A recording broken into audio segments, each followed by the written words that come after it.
रत्ने जी कहाँ हैं? हमके साहब क्षेत्र में हैं। आप 6 बजे तक आइए। हमने उनको बढ़ चढ़ के कहा कि हम 5:30 बजे तक पहुंच जाएंगे। इतना ही ठो बात हुआ।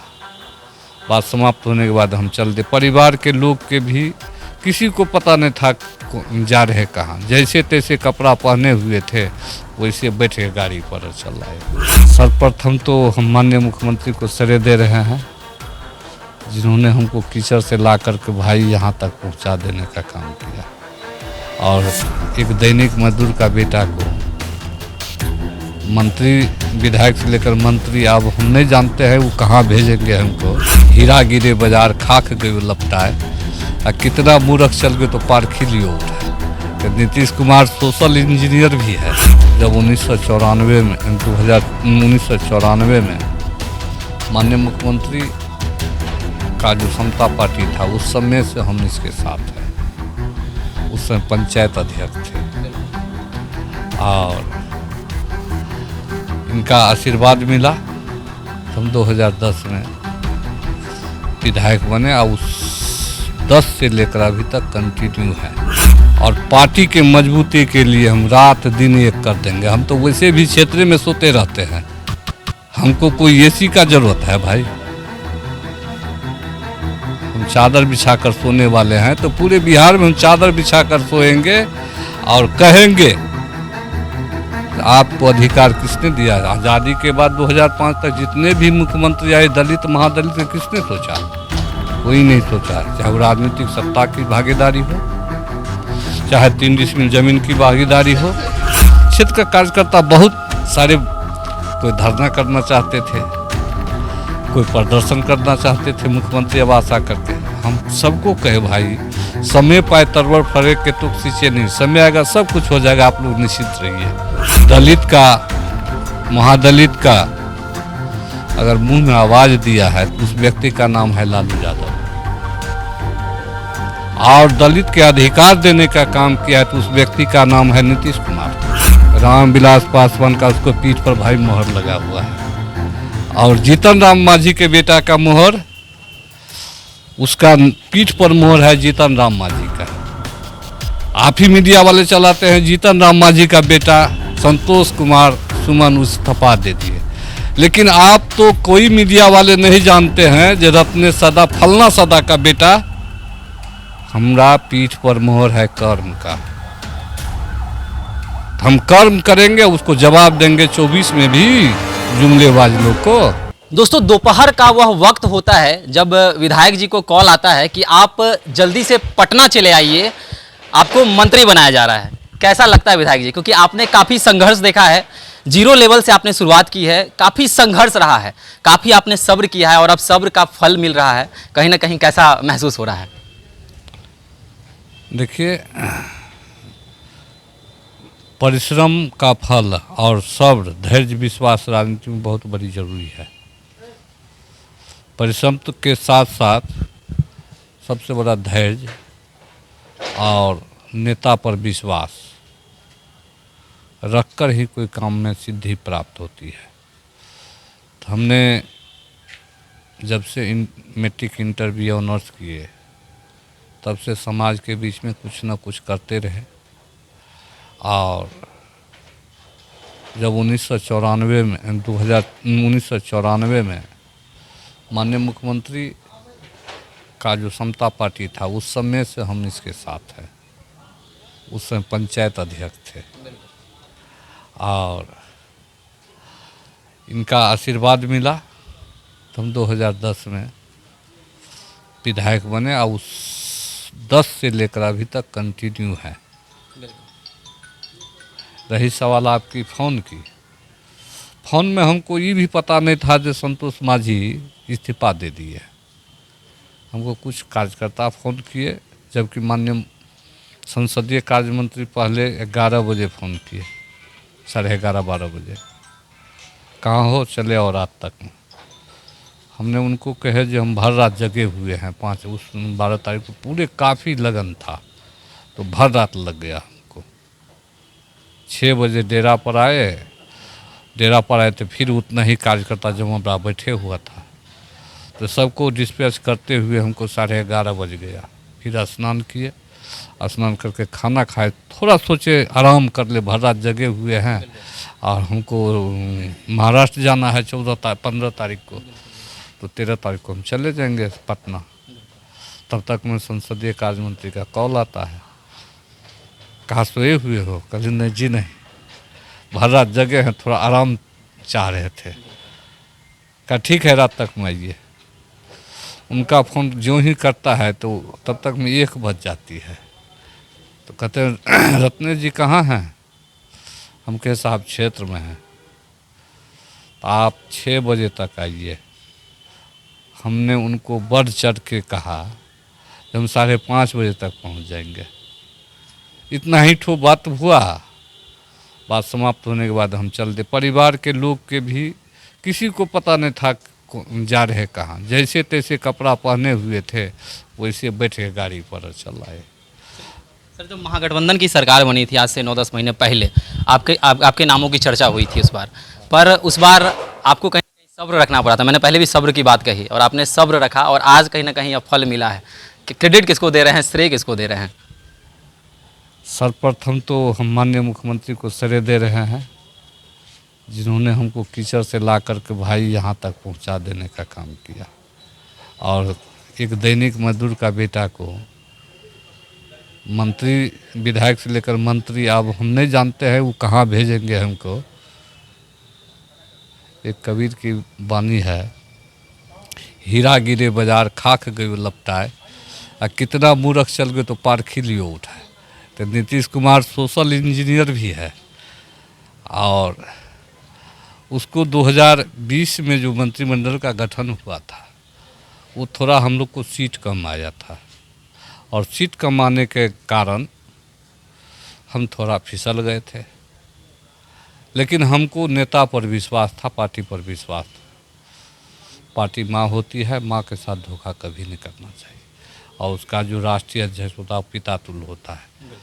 तो हमने कभी पार्टी के साथ गद्दारी नहीं की है, चाहे जो भी काम किए हैं ईमानदारी के साथ किए।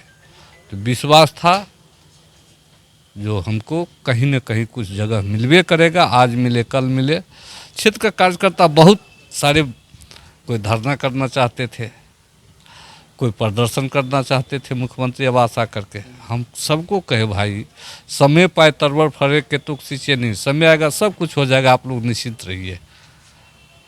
आज उसी का प्रतिफल है, धैर्य और विश्वास का प्रतिफल है। आज माननीय मुख्यमंत्री के कर कमलों से राज्यपाल भवन जाएंगे और उससे आशीर्वाद लेंगे, उसके कर कमल से।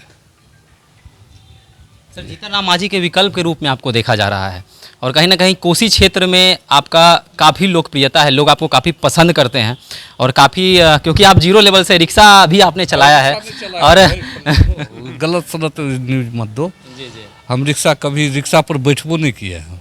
हम देसी डॉक्टर थे, जो कि हमारे माननीय मुख्यमंत्री भी जानते हैं, देसी डॉक्टर भी है।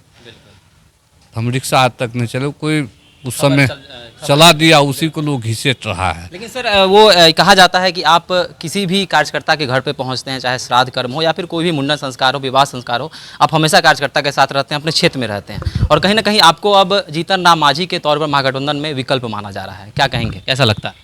पहले तो मेरी बात सुन लीजिए, हम विकल्प पर नहीं जानते हैं।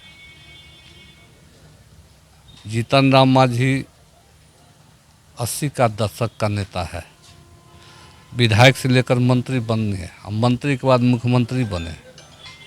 उसके भाषा को, उसके चाल को आप जितने मीडिया के लोग हैं, बिहार के लोग हैं, देश के लोग हैं, उसको समझता है। हम उसके विकल्प में नहीं है। हम 2024 के लोकसभा के विकल्प है।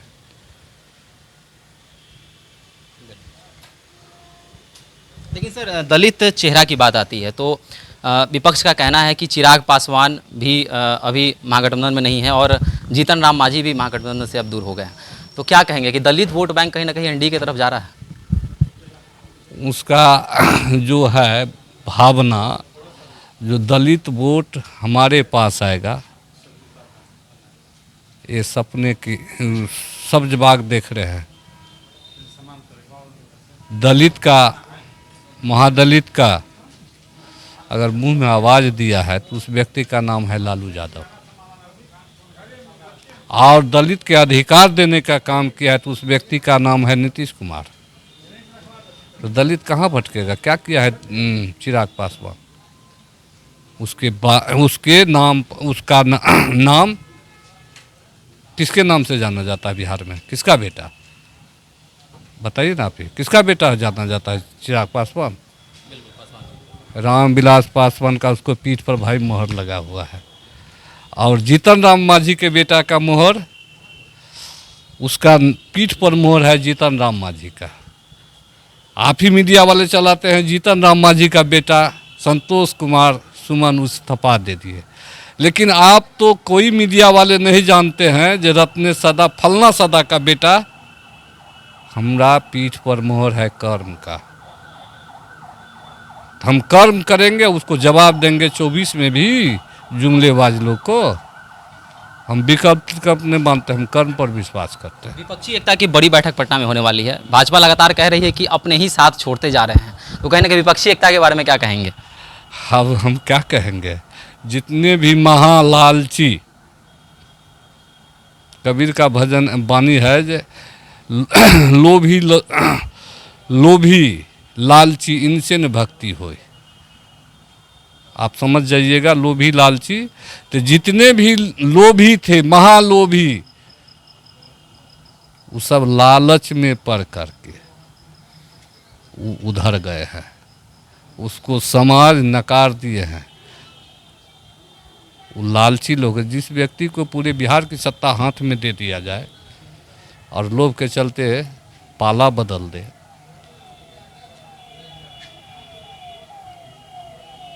उपेंद्र कुशवाहा जी नाम ने लेकिन आ गया है, भटक रहे थे 2020 के बाद। क्या गलत है? और क्या क्या नीतीश कुमार उसके लिए एमएलसी भी बनाया, लेकिन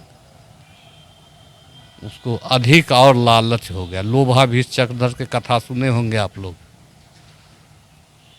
हम संस्कृत से ऑनर्स हैं, तो लोभाभीष्ट चक्र का कथा आप पढ़े होंगे तो समझ जाइएगा, नहीं पढ़े होंगे तो हम एकांत में बताएंगे। तो अति लोभी के कारण जो भी लोग गए हैं बीजेपी के साथ, उसके साथ उस समाज का लोग नहीं गए हैं, बल्कि अकेले देह लेकर गए हैं। वो जो कोई कहता है महादलित का वोट, दलित का वोट, अति पिछड़ा का वोट उसके साथ चले जाएगा, कभी जाने बताने वाला नहीं है। पता लग जाएगा 2024 में। सर, अंतिम सवाल यही था। 2024 का लोकसभा चुनाव है, 2025 का विधानसभा चुनाव आने वाला है। किस तरह तैयारियां चल रही हैं? अब तो मंत्री भी बनने वाले हैं सर, आप कल शपथ लेने वाले हैं। शपथ लेने के बाद जो भी जिम्मेदारी मिलेगी विभाग की, हमारे समाज के जो काम अधूरा पर बच गया है, और पार्टी के मजबूती के लिए हम रात दिन एक कर देंगे। हम तो वैसे भी क्षेत्र में सोते रहते हैं, हमको कोई एसी का जरूरत है भाई? हम चादर बिछाकर सोने वाले हैं। तो पूरे बिहार में हम चादर बिछाकर सोएंगे और कहेंगे आपको अधिकार किसने दिया? आज़ादी के बाद 2005 तक जितने भी मुख्यमंत्री आए दलित महादलित, किसने सोचा? कोई नहीं सोचा। चाहे वो राजनीतिक सत्ता की भागीदारी हो, चाहे 3 डिसमिल जमीन की भागीदारी हो, चाहे शिक्षा के क्षेत्र में। कभी सुने थे महादलित बच्ची को पोशाक राशि मिलेगा, भोजन का व्यवस्था होगा? महादलित अभी भी संजोग से 2 टाइम भोजन करते हैं, संजोग से। अब तो थोड़ा खुशहाल हुआ है, लेकिन जिस समय हम पढ़ रहे थे तो रात में खाते, 3 दिन भूखे रहते थे। तो उस समस्या को निदान करने के लिए माननीय मुख्यमंत्री ने पोशाक राशि, छात्रवृत्ति राशि, साइकिल योजना, ढेर सारी योजना चलाई। गिनने से काम नहीं चलेगा। क्या किया है जुमलेबाज साहब? 2014 में सब्ज बाग दिखाए नौजवान आप जैसे कारीदारी वाले सबको, हम 2 करोड़ युवा को रोजगार देंगे। काला धन ला करके 15-15 लाख रुपया देंगे, क्या 15 पैसा मिल गया है? कोई बता दे तो हम जो जुमलेबाज सब कहा, और अमित शाह भी कहे थे हम जुमला किए थे, आज देखिए देश बेच दिया, रेल बेच दिया। संविधान खतरे में है हिंदुस्तान में, अगर नौजवान जगे संविधान खतरे में है, मनुवादी व्यवस्था लागू हो रहा है। जब से प्रधानमंत्री जितने बने हैं 14 तक, अभी तक में देश के ऊपर 50,000 लाख करोड़ कर्जा है, लेकिन 14 के बाद इन 9 वर्ष में 85,000 लाख करोड़ देश पर कर्जा है। कभी नोटबंदी करते हैं, कभी 2000 को नोट बंद करते हैं। ये 2024 का विकल्प है, न कि जीतन राम मांझी का विकल्प है। चलिए, तो 2024 का विकल्प है। और साधारण व्यक्तित्व के धनी रत्नेश सदा जी कल मंत्री पद का शपथ लेंगे और कहीं ना कहीं चेहरे पे साफ तौर पे खुशी झलक रही है। काफ़ी संघर्ष किया है इन्होंने, और पहले भी मैंने कहा कि क्षेत्र में काफ़ी लोकप्रिय हैं, समाज के लिए काम करते हैं, और इनका कहना है विभाग में जो भी काम रह गए हैं, छूट गए हैं, उनको पूरा किया जाएगा। और इन 2 सालों में 2024 का चुनाव है, फिर 2025 का विधानसभा चुनाव है, तो वहाँ तक जब तक मंत्री रहेंगे तब तक अपने विभाग साथ ही साथ समाज के लिए काम करेंगे। तो इस विषय में आपके क्या विचार हैं? अभी हमारे कमेंट सेक्शन में बता सकते हैं। देखते रहें द बिहार टॉप। धन्यवाद।